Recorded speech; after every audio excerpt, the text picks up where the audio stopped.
So spaghetti squash noodles are absolutely delicious and they're really easy to make. So if you've never made them before, after you watch this, you'll be making them all the time. When you buy a spaghetti squash at the store, you can buy any size, just get a medium one and make sure that it's really firm and it doesn't have a lot of bruises on it. And always remember to take the sticker off before you cook it too.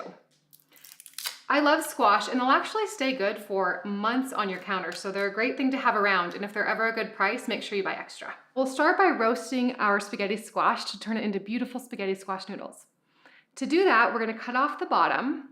You need a really sharp knife to do this, and just be patient and rock back and forth until you get all the way through. I like to cut the top off as well because it makes it easier to scrape the seeds out, but you can do it however you want. So next we're gonna go straight down the middle of the spaghetti squash. There'll be a cavity inside with seeds and we'll just scrape those out.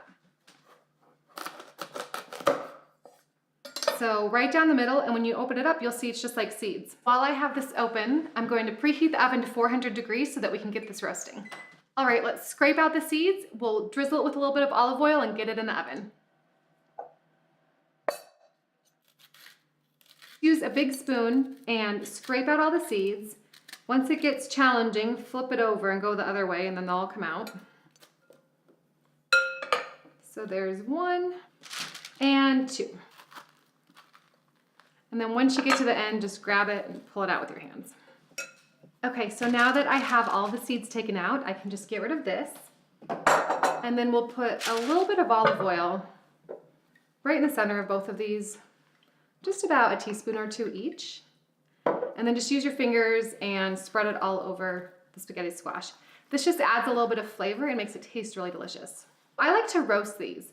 Some people put them in their microwave, and contrary to popular belief, the microwave actually doesn't kill your nutrients any more than cooking it in other methods. Any heat is going to kill some of your nutrients. However, I think the texture and the flavor of roasted squash is so much better than the microwave, so make sure that you put this in the oven. So put it cut side down, right on some parchment paper on a baking sheet. And I like to use parchment paper here for easy cleanup. Some of the moisture might sweat through and you can just wipe it off, but this will prevent you from having to clean the pan afterwards. So into the oven at 400 degrees for 30 to 40 minutes and it will be perfectly roasted. Our spaghetti squash is in the oven roasting away, and now I'm going to show you how to make one of my favorite sauces. This is a cashew and pumpkin seed pesto.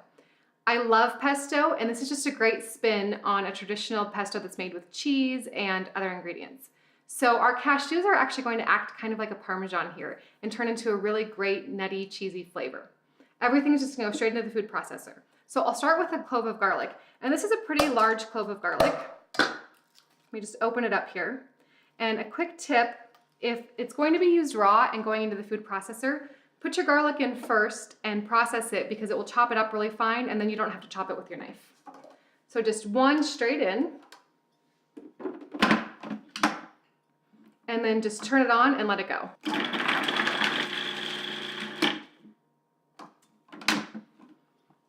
And then we have our very finely chopped garlic, and then we can just put in the rest of the ingredients.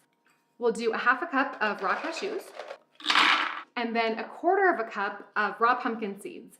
So pumpkin seeds are also called pepitas sometimes. They're so good for you. They're really high in magnesium and other minerals, lots of fiber, and they're delicious as well.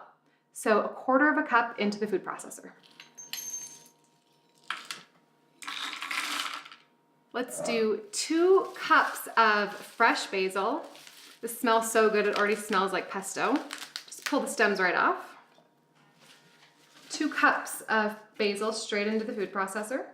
And we're gonna use some of the zest of the lemon. We don't need a lot, just about a teaspoon, but it adds great flavor. So just the zest, not the white part. The white part's a little bitter, so just the zest.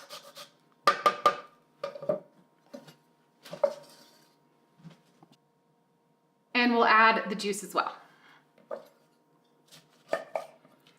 Depending on how big your lemon is, we'll probably do for this one about half. You want a good tablespoon, tablespoon and a half of lemon juice. And I really like to use my citrus press for this because citrus is expensive and a press really does help you get a lot more juice out of your citrus. We're gonna start with just a ¼ teaspoon of salt. And we can always add more if we need to. Top on. I'm going to pulse this a few times and then turn it on, and we'll stream in about a ¼ cup of olive oil.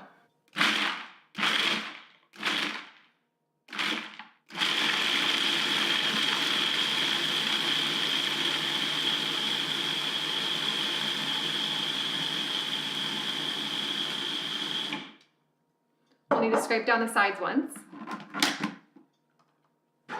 Just scrape the edges. Oh, this smells so good. The lemon and the basil are so good together. And let's give it another process and just a little bit more olive oil.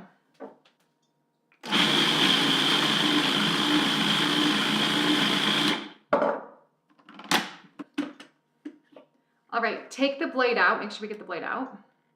And this is ready for our spaghetti squash noodles. I've let my spaghetti squash cool quite a bit so that I can handle them. And I actually, while this was going, I thinned out my pesto with a little bit of water so it's easier to put onto my noodles. You're not gonna believe how easy this is. We just take the spaghetti squash with a fork and straight into a bowl. Just start gently scraping your squash and your noodles will just fall right out. So do these taste exactly like real wheat noodles? Not really, but it's a really great substitute and you'll probably start to really like the flavor of these as well. So just be patient and really get in there and get all of them out. There's so much in here. And then flip it around and start going the other way and you'll get even more. So there's one, let's do this one. And now you have these beautiful spaghetti squash noodles. These will keep in your refrigerator for about 3 days. I like to use them right when I make them because they will give off a little bit of water, but you can absolutely keep them in the refrigerator for a few days. Let's add our pesto. So just straight in.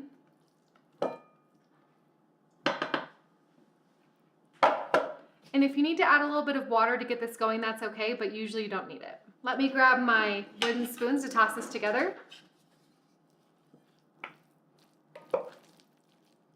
So this gets a little thick, just be patient with it and keep tossing it. Be pretty gentle with it. You don't want to break any of the noodles. Here we go, right into the bowl. This is so good. If you love pasta, you will love this because it's pretty guilt-free. Like I said, this is completely gluten-free, it's dairy-free, it's vegan, it's all plants. This is just all vegetables. So you can really kind of eat as much of it as you want. So moment of truth, let's taste.